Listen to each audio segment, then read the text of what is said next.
Hey friends, I'm Sarah. I'm the owner of the Tech Editor Hub, and today I wanted to share something with you. So, a few weeks back, I put out a survey asking what were your top two problems that you have, your challenges in your tech editing business.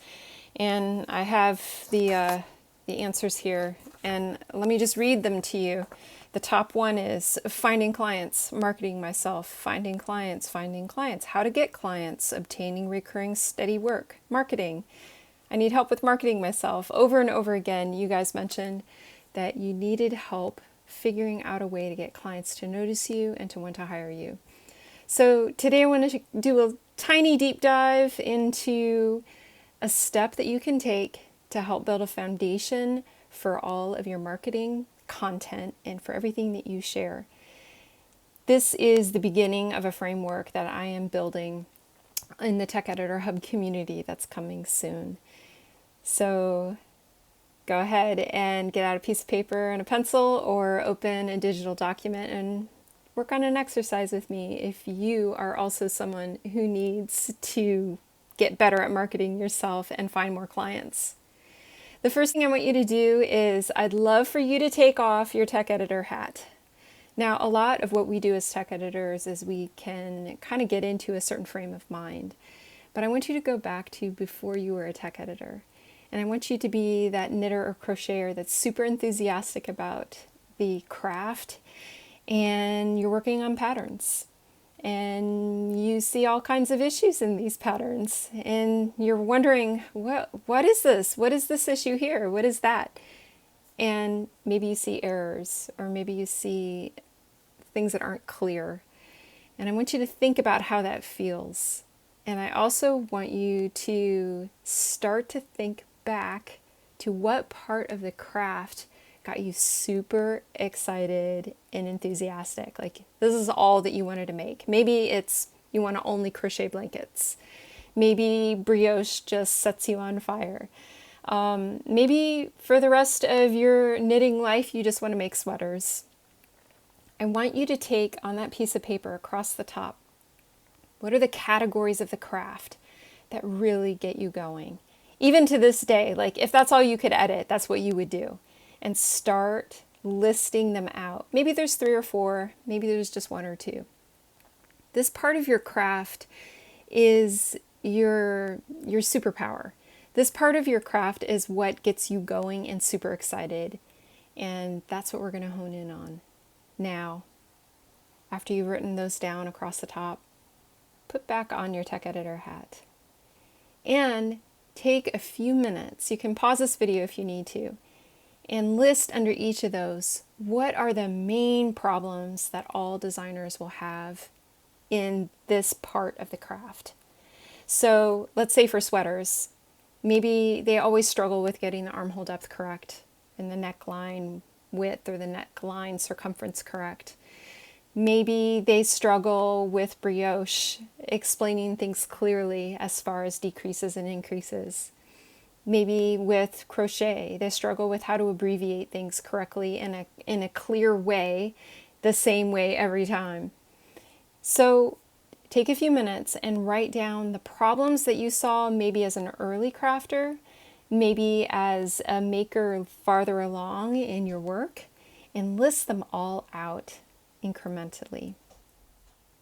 Now that you have that and you have these problems, start thinking about what you're doing as a tech editor. Your job as a tech editor is a problem solver. You see the problems. Now, how are you going to convey that you have the solution to these problems to the designer? Here's what you do next.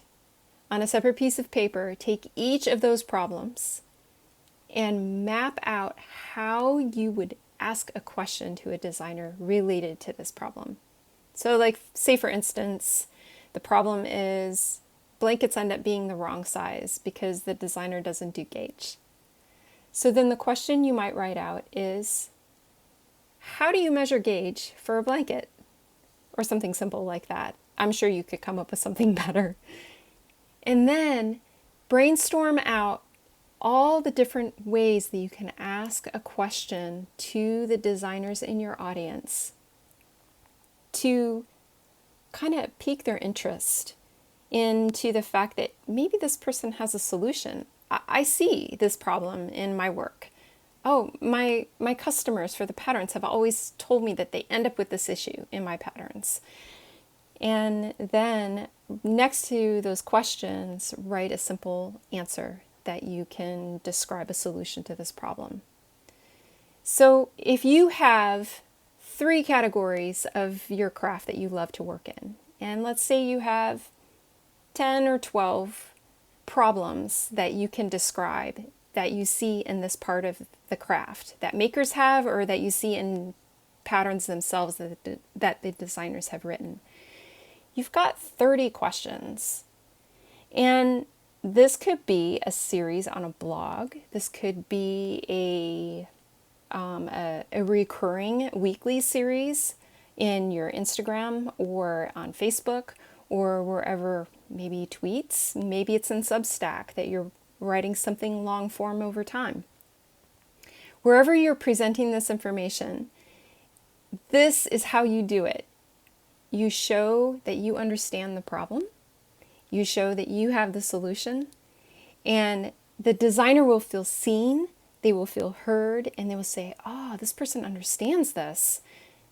You're bringing your exceptional knowledge of the craft, your exceptional experience as a maker, and the designer is going to be super attracted.